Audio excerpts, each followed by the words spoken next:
Welcome to the Gita in Action podcast. My name's Radha Priti, and I'm here with a group of seekers for today's Gita session. And we are studying chapter 2. Krishna is talking about the soul and why we shouldn't lament for the soul. And we're about to finish a really beautiful section. We're gonna finish it today, actually, that really talks about why we shouldn't lament for the soul, the different qualities of the soul, and what that means if we can really realize that. So that's what we're getting into today. And we are at chapter 2, text 27, if you want to follow along. I'm going to share my screen. Oh, wow, it doesn't give me an option. Give me 1 second. I'm on a new computer today and I'm trying to figure out how I can. Okay, I'm not sure if I'm going to be able to figure out how to share my screen today, so we might just have to go out because for some reason it's not. Oh, here it is. I found it. Okay. Thank you. 227. One who has taken his birth is sure to die, and after death, one is sure to take birth again. Therefore, in the unavoidable discharge of your duty, you should not lament. So this verse is really speaking to the cycle of life. And in this Gita worldview, it's like a wheel, the wheel of life. This is something I love about Eastern philosophy is everything is so connected and it's like this circular wheel of life. And in this, death is not a termination, but a transition. So in the wheel of life, we have birth, growth, maintenance, reproduction, deterioration, and death. And when we look around, we see in even just this existence around us that everything has cycles, right? Everything operates on kind of this wheel, this cyclical repetition of days, months, years, planets, right? So it's natural that what we do today is not just a linear stop, right? It's just kind of a transition, and the wheel keeps continuing in this journey of the soul. So what Krishna is saying is that if this is so, then why quit your duty? Why stop the unstoppable? It's just gonna cycle on. So why quit the unstoppable? And this brings up the point that if what we value is all on this side of death, then death is truly devastating.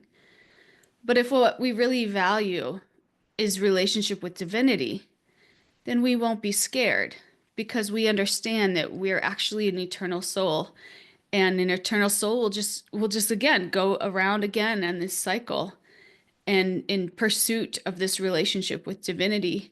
And that's just a natural part of the cycle. There's no actual end.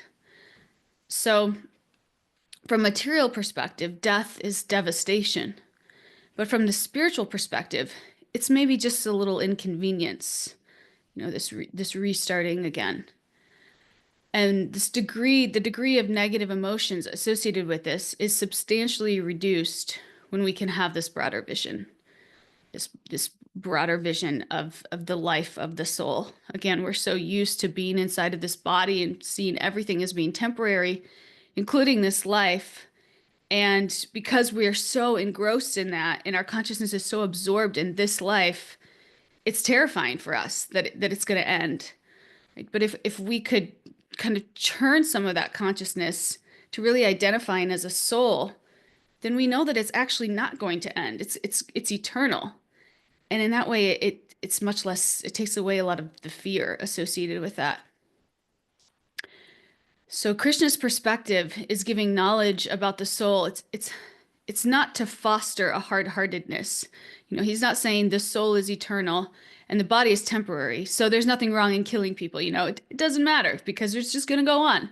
No, it's more about to inspire a clear-headedness by saying, don't let ignorance or sentimentality stop us from doing our difficult duties, right? So again, we don't get too caught up in this material maze. We're keeping the big things, keeping the small things, the small things. The big thing being our true identity and our connection with source. And the small things being all the little obstacles that we encounter along the way in this material world that are going to challenge us and push us to evolve. And in that, if we can keep this clear-headedness around that, then we can just stay steady in our duties, even when, we're going up and down and up and down. We can just stay steady. We just had this retreat this weekend, and I'll be honest with you guys. I did a retreat in Cali, Colombia in April and presented a little bit. But this is the first retreat that I like actually kind of like planned and like I presented quite a bit and it was like very nerve-wracking getting up in front of everybody and seeing just like a room full of people. And I just felt my head like go full of doubts, like full of self-doubt in myself. And in that, I could like I started.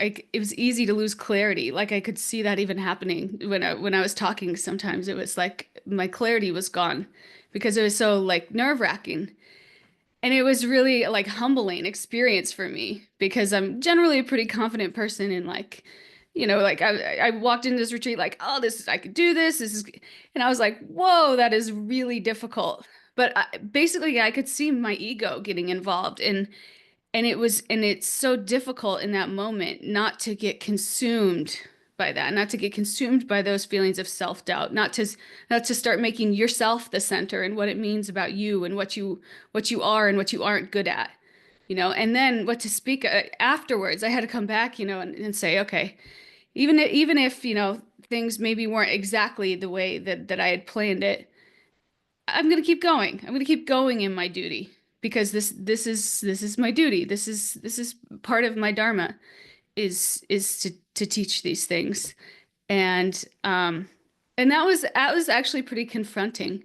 But we all have to do that in our duty, regardless of the ups and downs where we're getting stuck in our egos along the way. We have to step back and say, okay, I'm going to keep steady because this is my service.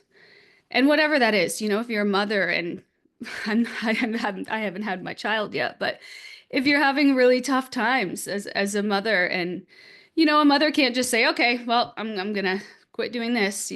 All the mothers here probably know you have to pick yourself back up and not get too caught up and not let these big waves of material existence like drown you.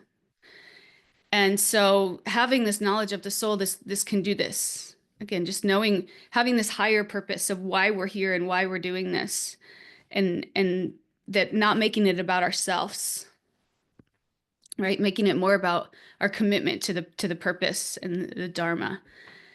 And so this is what this verse is teaching us.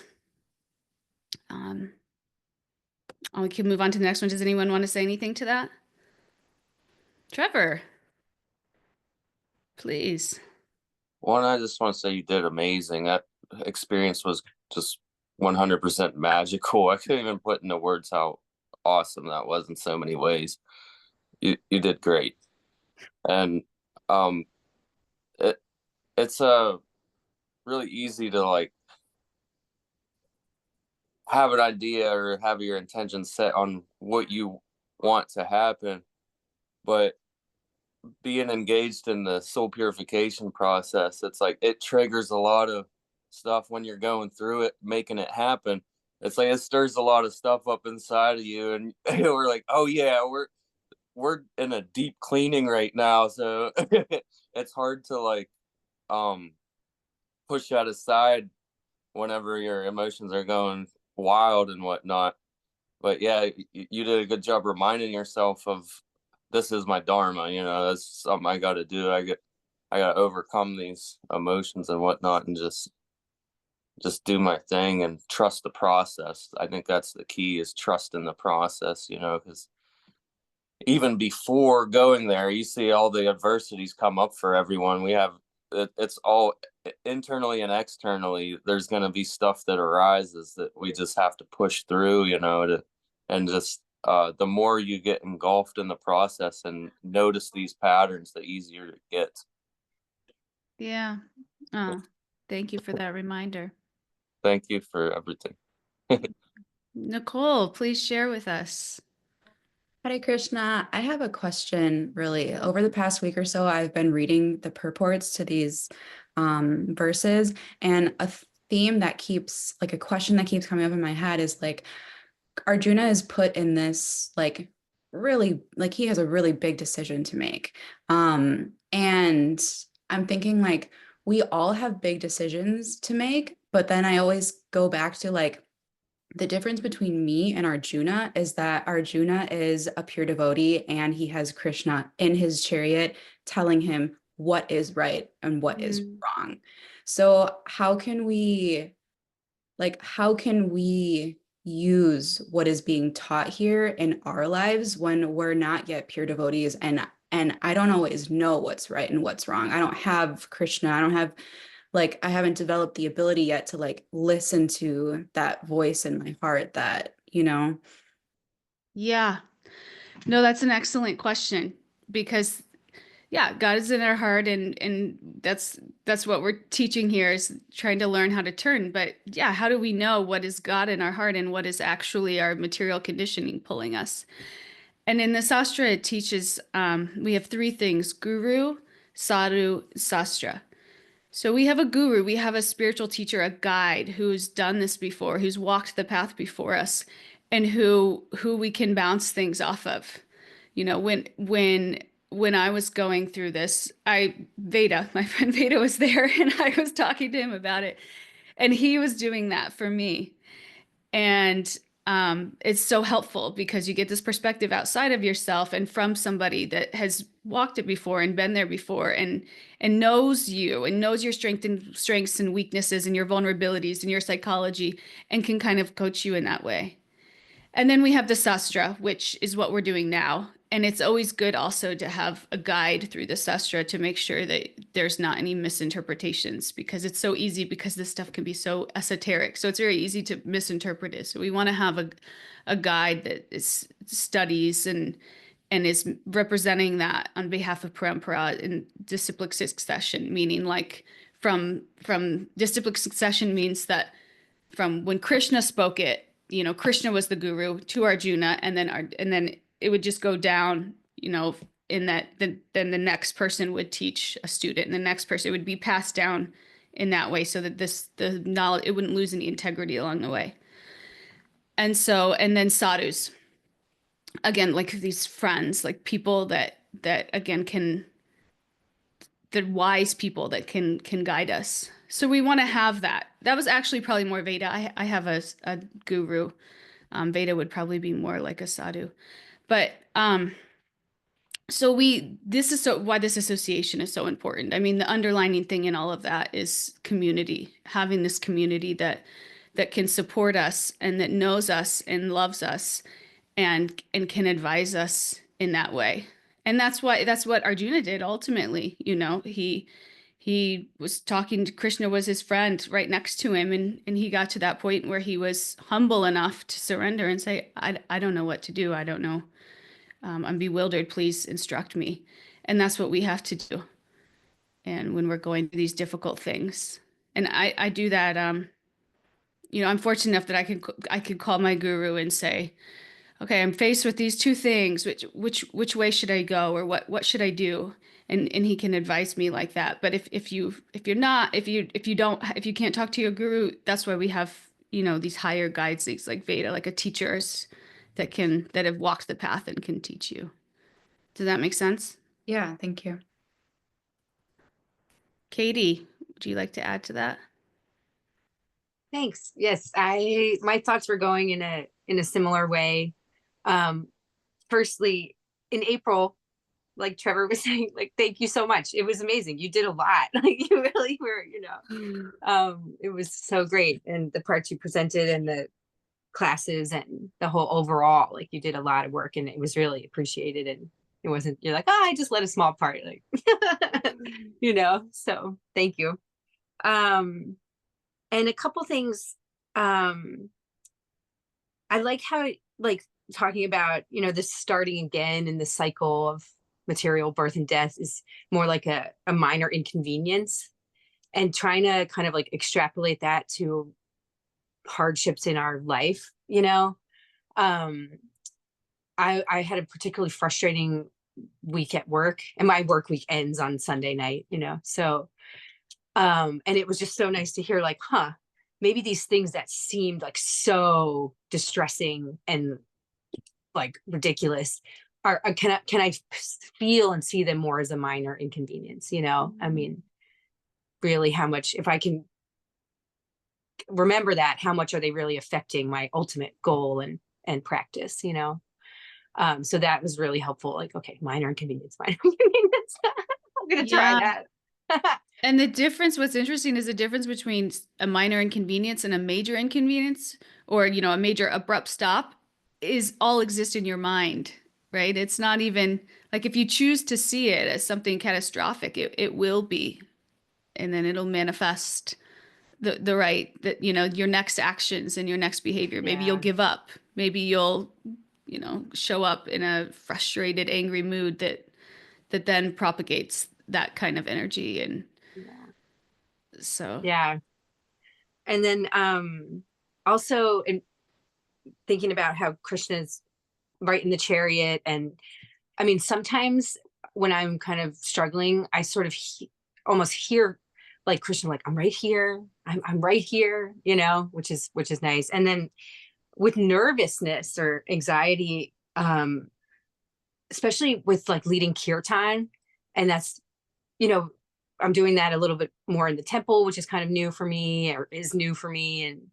Um and sometimes I just remember like Krishna will help me, you know, just Krishna's here to help me. And I kind of focus on that, and it really brings the nerves down. And I don't know like exactly how it'll, you know, but I just get that strong reminder, like Krishna's right here to help me. And it's very calming. So it helps me a lot with that. oh, that's really beautiful advice. Appreciate that. And yeah, I try to do the same thing, like right before I go in to teach something, or, you know, just like kind of surrendering, like, okay, I did my best, I did my part. God, whatever way you want this to come across or show up, like, I'm yours. Like, Yeah. so it's And there was a yeah, funny and example. Oh, I'm sorry. Go ahead. I'm sorry. no, that's all we can do, you know, just accepting that's all we can do. We're limited Yeah. just And to it. sometimes there's funny examples, like last night with Dushera. Like I just happened to pick the slot of the time of 7:30, and then the burning of Ravana was late, as maybe to be expected. So the temple was really busy. And so I was like, oh boy, this is like a lot of people to lead kirtan, you know? And then it just so happened, since the burning was so like pushed back, that there was almost no one in the temple, and I had to keep going with the kirtan. So it kind of was good. And it was just funny because, you know, like you're saying, these we do our best to be ready to show up, and then we don't know, you know, like how it might be completely a little different than we fear or expect. Yeah. Yeah. That's funny too. Because sometimes like I'll over prepare and then I won't need much. And then it's like you never know. Like Yeah. I try so hard to be, Veda teases me all the time. I try so hard to be perfect. And it's always just like thrown right in my face. So Thank you. yeah. Nicole says, takeaway, we get to choose whether decisions in our lives are categorized as minute or catastrophic. The distinction is only in our mind. Yes.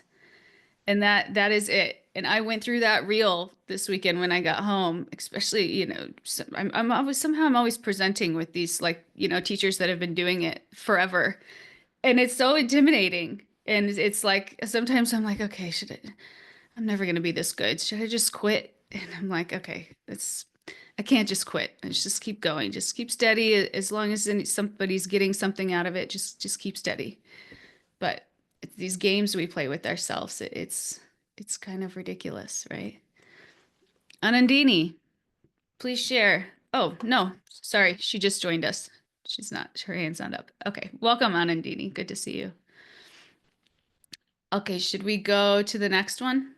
I'm glad everybody can relate to that though. Thank you for understanding. And I do want to just add a tad to that. You know, please.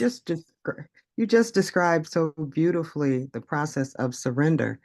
And the Course in Miracles has a quote where it says that our vulnerability is our strength, and the Mm. willingness to show up and to allow our very special honored guests to show up and reveal through us that which is intended is always amazing. And I'm first of all, I'm sure you were amazing. I'm sure. And just, you know, to allow that, because we don't know what's in the room when we're presenting, but spirit does. And so it guides us in so that whatever needs to be said is said.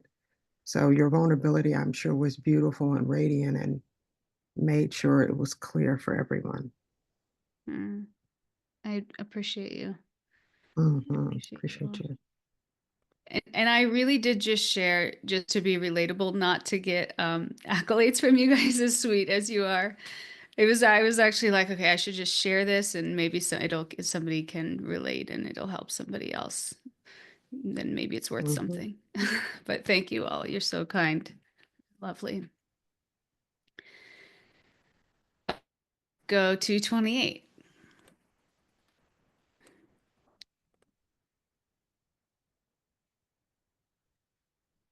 "28 says, all created beings are unmanifest in their beginning, manifest in their interim state, and unmanifest again when annihilated. So what need is there for lamentation?" Okay, so here he's talking about atheism, not believing in the existence of the soul.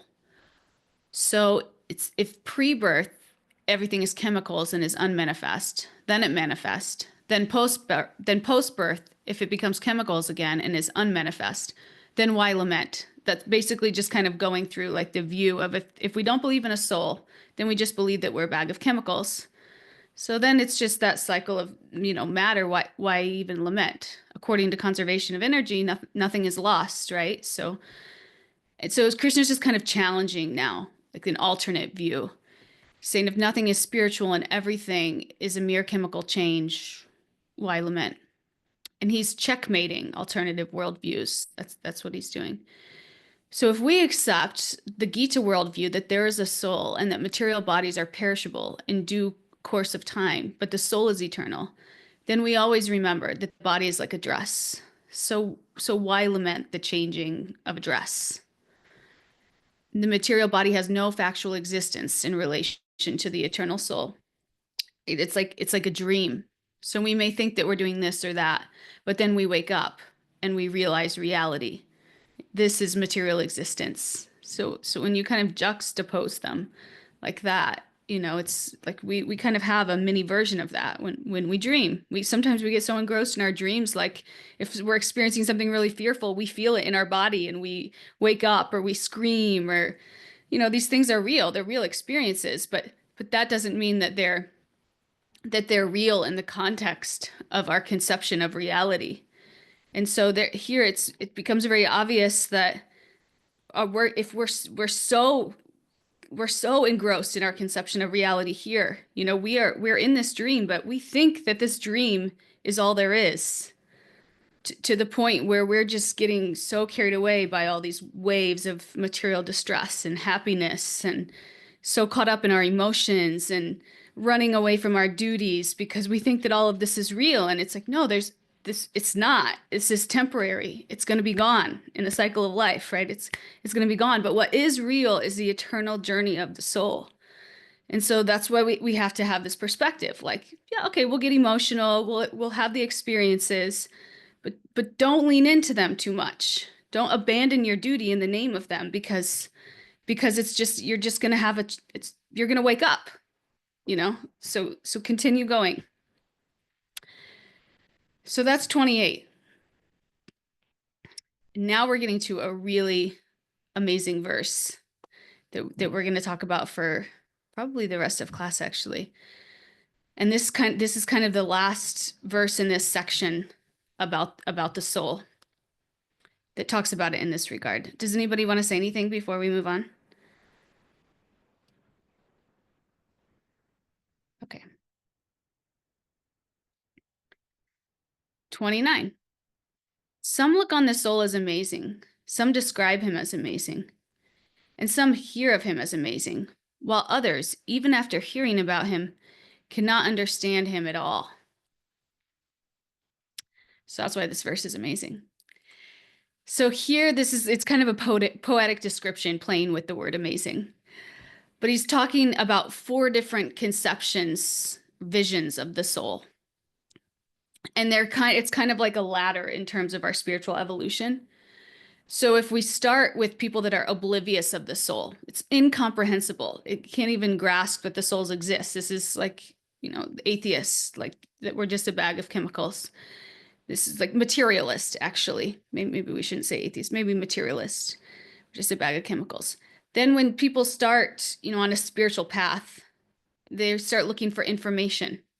So that's the next step. That's the next understanding of the soul is kind of looking for information. And then looking to be educated. This is like when between the seekers and the seers stage, they gathered some information and now they're bought in a little bit. They're looking to be educated. And then perception, people who can just perceive the soul, right? Because we know that the soul we can't find it through any material endeavor. We have to perceive it. So seers get to that stage, the stage of perception, this non-material sensory mechanism that they can experience the soul. So when we talk about these different categories of people on the spiritual evolution, materialists, we could say they're blind in the kingdom of the blind. And then we have spiritual starters who get the principles and the hope of seeing. They're intrigued, they're ready to go, but they're not quite there yet. And then we have educators who get some sight. They get some sight. And then the seers get the full sight. And this is, again, our evolution of how we understand and relate to the soul. So just like everything, we talk about this theme all the time, but this stuff doesn't happen overnight. Unfortunately, it's not like you can just read it in a book and then you're like, okay, I got it. Because we see that. We see in our lives where we haven't realized it. I saw that this weekend.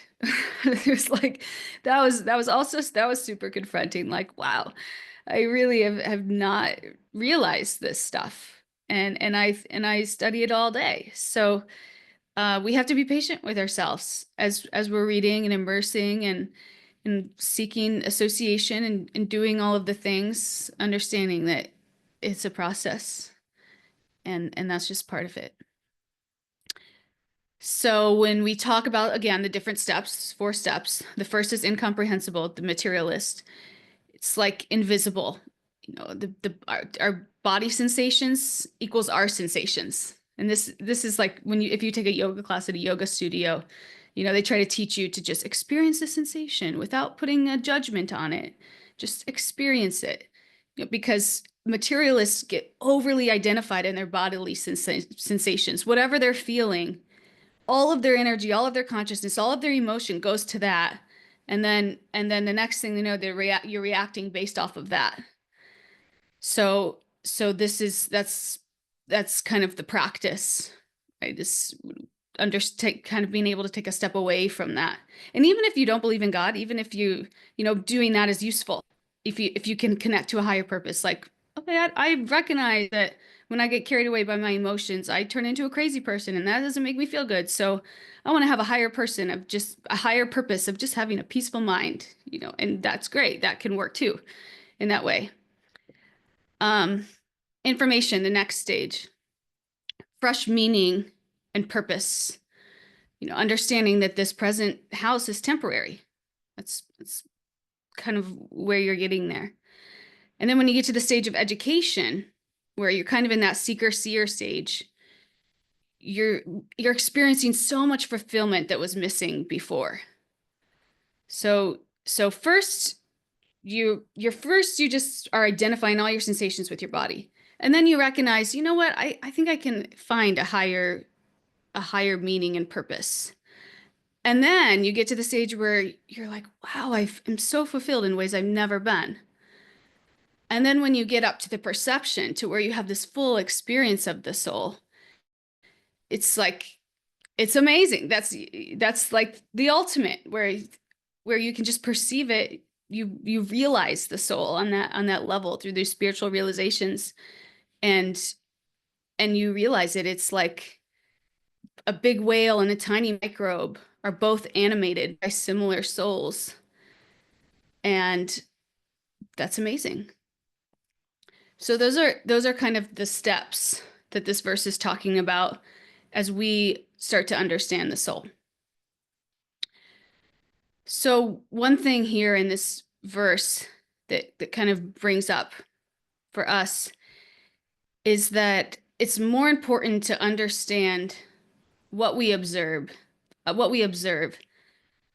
then, okay, it's more important. The understanding of what we observe is understanding what it observes. Okay, so this is just basically to say that sometimes we get so caught up in material externals that it becomes our whole life, that we neglect really trying to understand the self, right? Few to really understand ourselves. And this is so important because our well-being and our satisfaction are determined much more by the state of our inner world than the state of our outer world. And that can go back to that point we talked about at the beginning of class, how we can even, the difference between a minor inconvenience, or what was it, Nicole? She put it so nicely in the chat. We get to choose whether decisions in our life are categorized as minute or catastrophic. The distinction is only in our minds, right? So sometimes we think what we see is a reality, and we're forgetting that actually a reality exists inside. We don't see the world as it is. We see the world as we are. So this is so important. This is like our foundation. It's kind of like a foundation of a building is the basis of the building. Self-understanding is the basis of all understanding. But most people's attention doesn't go to the foundation of the building. They're captivated by what's built on top of it. And similarly, most people are more interested in observing worldly things around them than understanding ourselves.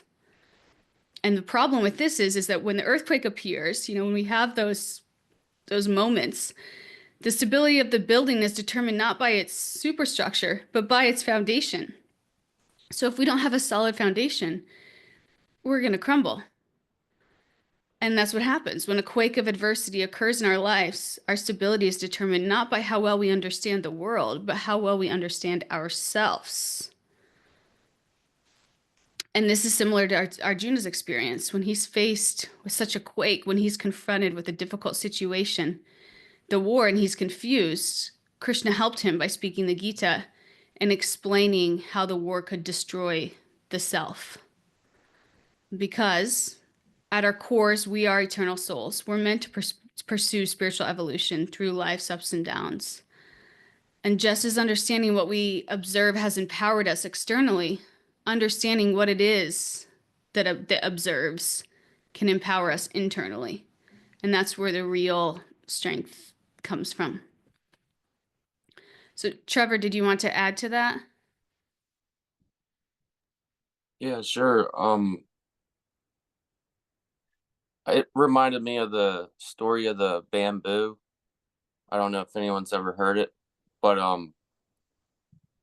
Krishna, the bamboo is very inspirational. You can take inspiration from it because when Krishna would walk through the forest, the energy that he was emanating was making everything in such a state of ecstasy. They were very attracted to him, and the bamboo was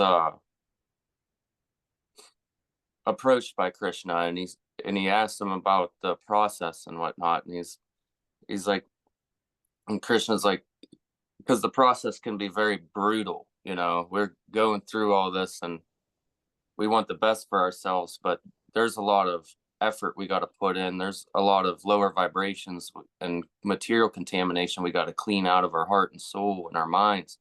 So there's a lot of grunt work to be done internally, and it can stir up everything outside of you too. So the process can get very confusing and very scary and painful, and Krishna explained that to the bamboo. He said, well, before you're fixed 100%, you're going to be broken. You're going to have holes punched through you. You're going to have all this happen to you. And the bamboo's like, oh, really? Are you sure there's no other way? And Krishna's like, I looked at all the ways. That's the best way. That's what I came up with. And the bamboo, is not like a super firm tree. It sways with the wind. It's not used to breaking. But he's like, well, okay, whatever your desire is, I'm all yours, like you said. So what happened was Krishna broke it off, sanded it up, and threw it through this intense, brutal physical process. Is brutal. So he fixed it all up and then punched holes in it and turned it into his flute. And it was even the flute was always pressed against the lips of Krishna, and even the most exalted devotees, the gopis, they were jealous of the bamboo. They were jealous of the flute.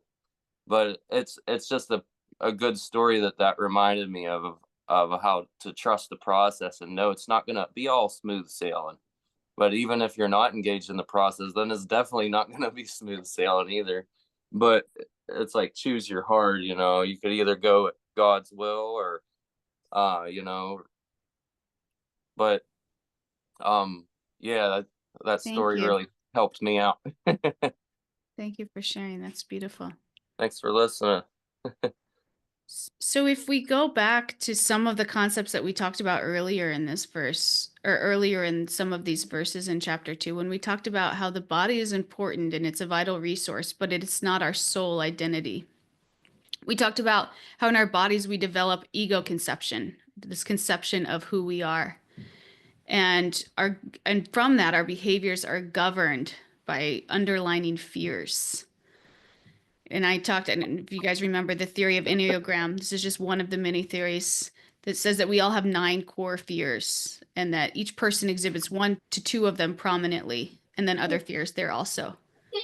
So these fears are fear of being wrong or lazy, unloved, unwanted. I think that's one of my primary ones, which is why when I look around a room of people, I'm like, it triggers my ego in that way. Worthless, disrespected, lost in the crowd, ignorant, abandoned, deprived, controlled, confronted. Okay, so for each of one of these fears, there's a quality of the soul. And we talked about all the qualities of the souls. We talked about so many of them. But there's a quality of the soul that corresponds to a quality of life. And the qualities of these qualities of life is really what will free us. So for example, the soul is unchangeable, right? The consciousness changes, but not the soul. If we can really imbibe this and believe this, this will make us anxiety free, right? Because this is the source of all, Trevor, I think you're not on mute. Okay. This is the source of all anxiety, that everything's temporary and we can't hold on to it. And so this is a big fear where anxiety comes from.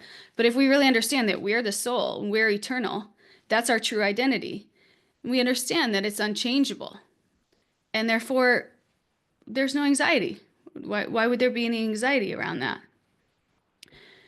So another one is eternal. The soul's eternal. So this gives us hope. If we could really imbibe this quality that we're eternal, then there's always hope. Soul's immeasurable. It can't be measured too large. It can't be it's too large to be measured. It's too small to be measured. This should give us humility and confidence, right? We're so small, so it should make us humble. But also it's so great. This should give us confidence. It's individual. Each soul is individual. This should give us acceptance. It's inconceivable, right? It can only be realized by spiritual practices. This is purifying. these spiritual practice, this is purifies us. It's all pervading, right? It's capable of existing everywhere. So therefore, this is why we respect all souls. This is why we respect all living creatures, because we see the same soul in another living creature, and therefore we respect everyone. It's immovable. It can't be moved by material forces, right? This should give us determination. It's indestructible, indestructible, and this is what gives us fearlessness, right? So we usually try to acquire many of these qualities artificially. Instead, we should connect with the soul and revive these qualities that are already within, such as happiness and lack of fear. And by connecting to our true nature, we can remove the mask that we have put on and be beyond the fear. So when we're experiencing anything in our life that's not these things, not humility, confidence, hope, anxiety-free, acceptance, purification, faith, respectfulness, determination, fearlessness, if we're experiencing anything that's not that, we are in this bodily conception, right? And that means we're caught in the ego. We're in some conception of reality that is temporary and therefore not real. And it doesn't mean that, anything about us. It doesn't mean we're bad or that, we're whatever it is that judgment we want to place on ourselves, which for me is always plenty, right? But it means that we just have a little bit of work to do. And we should kind of dig into that feeling a little bit and try to reveal what it means about us, what it's telling us about us and our attachments and our ego and how we can, get back on course to really understand that we are not that. And that's what we're doing here. That's the work of understanding the soul. Because if we can get to the point where all these qualities that we just studied in these texts, if we can get to the point where we identify with these qualities, we identify with the soul, we identify with its eternal life, and we connect to these qualities, then all of these things that the ego manifests won't exist. So that's kind of the work and the process. And that's a big part of understanding this section of text 11 through 30 is understanding these qualities of the soul and what it actually means in our own lives. And where are these qualities of the soul? Yeah, they're in the text. I think it's verse 20 actually has a lot of them, but there's a couple of verses in chapter 2 that talk about them, the qualities. But yeah, I'll send that. And in some previous podcasts, we talked about each quality and we kind of defined it. And right now I'm just adding on to what it means in terms of the quality of life. And this is something that I got out of Raj Mohan Das's book in terms of translating it to a quality of life. So that's not in the Gita. That's in a study by a monk. But anyway, it helps to kind of juxtapose to our material fears and what that actually means, that we're just stuck in the ego. And then it's like, okay, what am I fearful about? What am I misunderstanding? How am I so engrossed in this temporary existence that I'm starting to get a little bit off course? And then hopefully, we can self-correct, and then we can get more in line, increase our spiritual practices, get more in line with kind of these realizations of what we actually are and what that actually means and how that would manifest. So I'm just kind of tying all of these concepts together that we've talked about in text 11 through 30 now. So that's really important. And Mariah, did you want to share something? Yeah, I just want to say, I really appreciate how you put it at those qualities. Like when we're experiencing those qualities of fearlessness and things like that, we can understand we're identifying more with the soul. And when we're experiencing the opposite of those, we're identifying more with the body. One thing I always ask, especially coming back into Krishna consciousness and studying again, is how do I know? How do I know that I'm really connecting, or my job is actually good, or how do I know? And you know, you get like that, a little bit of like that euphoria. But someone once said to me, you'll just feel so satisfied. And like that's like what Mm. you said a minute ago too. You said satisfaction, and that made me think of that. You know, can you imagine like those devotees who are on like that platform where they're just, you know, they know the soul is amazing and they're experiencing from that point of view because they're always in connection with the Lord, and they're just fully satisfied, you know. They have that satisfaction. And I mean, they still have like that transcendental hankering to do more, but it's different, you know, than our hankering of material enjoyment. And yeah, I like that. I like the satisfaction. And then I think what you just shared even expounded on that question for me of like, you'll be experiencing these higher uh, qualities that the soul automatically has, you know, like happiness, fearlessness, contentment, etc. So thank you. Yeah. Yeah. No, and sometimes it might even be easier to know when you're not connecting. You know, you like again, this weekend when all of these things were coming up for me, all of these insecurities, it was like very evident to me. Wow, I am so stuck in the ego. And and then it's just kind of uncovering that and getting through that what that means, where that came from, what underlining fear is that related to. For me, you know, it's my fear of being unloved. And then it's like I'm so identified with this body because that's in the soul's existence. We're part and parcel of God. We're great. We are love, you know. Yeah. But I was stuck in fear. Fear's the ego, and that's the web we have to untangle in this life.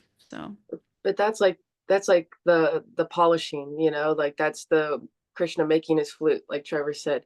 That's part of the polishing, is these things do come up again, and we're kind of like hit by them, like, oh yeah, okay, humble me again. I'm not perfect. I'm not there yet, you know. I'm still in a material body. I still have to do the work. And yeah, so I use those as opportunities to inspire me to, okay, I need to chant more, I need to read more, I need to get absorbed more, you know. mm.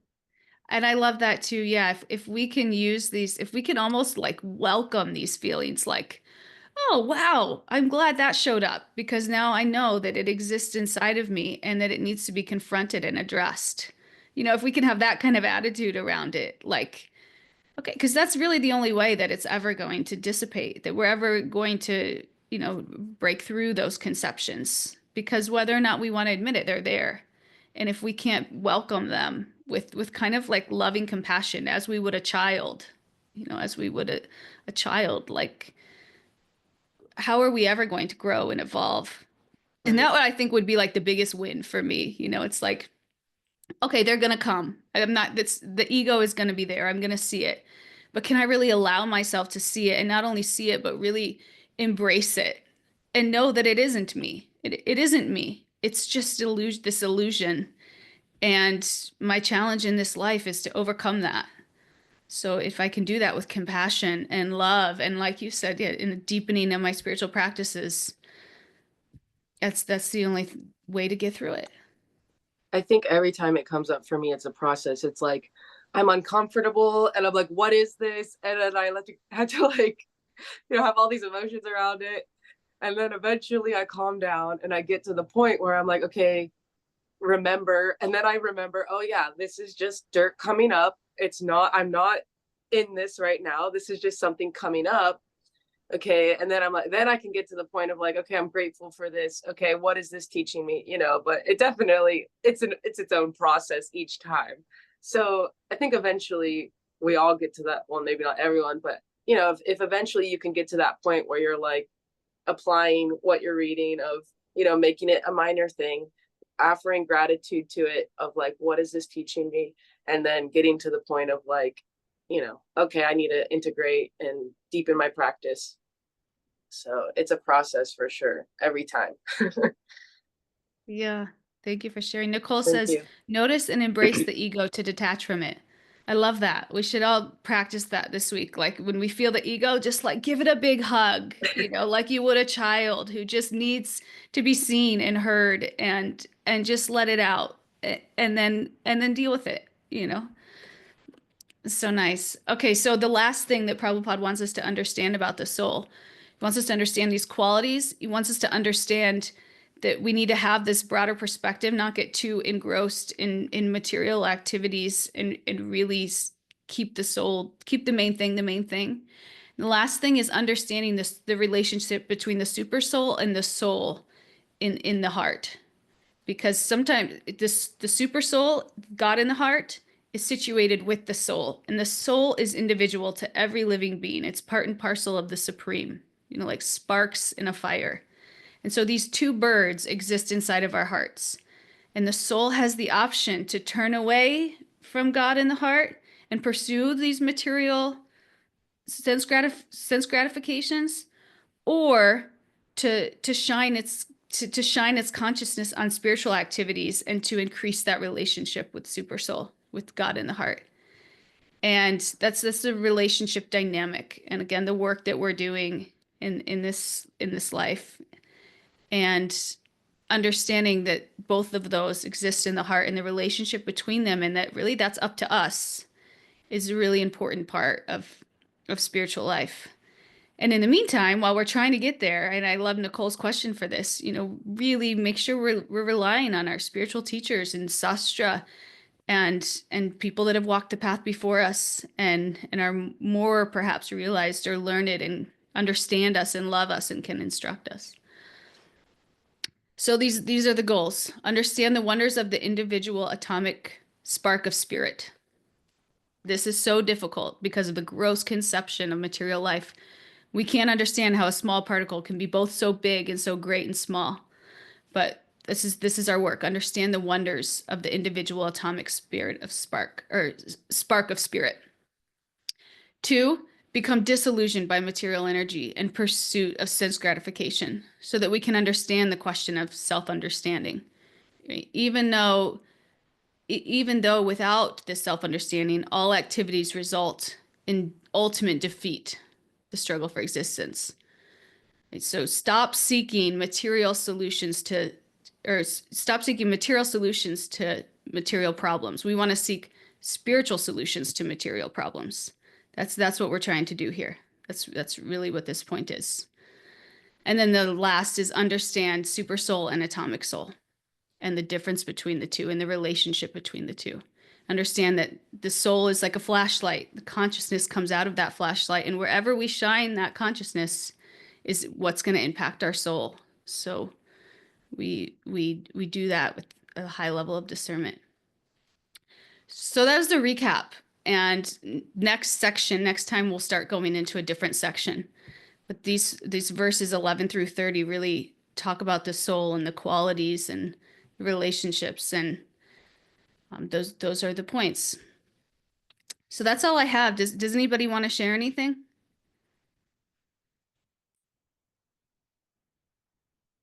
Any reflections or takeaways?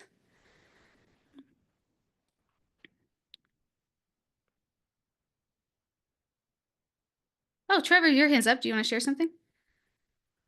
I really like what everyone said, as always. As always, it all goes hand in hand. And Radha, you do an amazing job holding space and doing your thing. I think a lot of this is about Krishna's trying to expose Arjuna in the soft way, like in every area where his ego's trying to control the illusory temporary situation, the dream world, like you said. Whereas he's kind of like saying in his detailed way, is it doesn't really matter. This is what I organized for you. You can play a part in it, or you can choose not to, and things not go so well for you. And it's about letting go of that control and just doing what you have to do. It's not, we all get tested in this way. Like Krishna's very creative with creating awkward circumstances for people in order for them to make drastic leaps forward closer to him, closer to that divine relationship. And that strengthens once you go through all those harsh internal and external experiences, because the external world reflects your internal situation. So the external situation is for you to face, and as you're going through it, you're cleaning out your insides too. So, and like Maria said, it can be so rough, toggling back and forth between the heart and the mind. Like it's like, oh yeah, I gotta calm down. I'm not these emotions, they're just flowing through me. I gotta focus on what I need to do, and it can feel like you're having a freaking stroke sometimes. It's that intense, so it's hard, so the idea is to understand that the illusory world, or the external situation, it's not that it's not important. It's just it's that it's not important in an absolute manner. It's a temporary situation, another cloud passing by, so yeah, it's about not being attached and trying to control how that temporary situation goes. It's like learn how to sit back and watch all the forms and designs of the smoke cloud take its own natural shapes, instead of trying to get up in there and try to make your own designs with it. I don't know, because the temporary world's related to be like the smoke from the fire. It's temporary. Yeah, no, that can be so difficult. Mm-hmm. Thank you for sharing. Yep, thank you. But I was also confused on something, because I know lamenting is what he's talking about there, is holding on to something, but I was under the understanding that grieving is okay, to just not to hang on to that grief and make one chapter your whole book, But I Yeah, I looked think at that's what you just said is right. I Yeah, looked ahead though, grief is natural. I peeked at text 30, and it says that Yeah, let's wait. Let's wait for text 30 till the next time. And we're actually okay. out of time here, and I don't want to hold everybody over the hours. Oh, So whoops. Sorry. thank you so much, everyone, and we will see you on Thursday. Thank you. Thank you. Hare Krishna. Thank you. Thank you, everyone. Haribo, thank you. Haribo. Krishna. Haribo.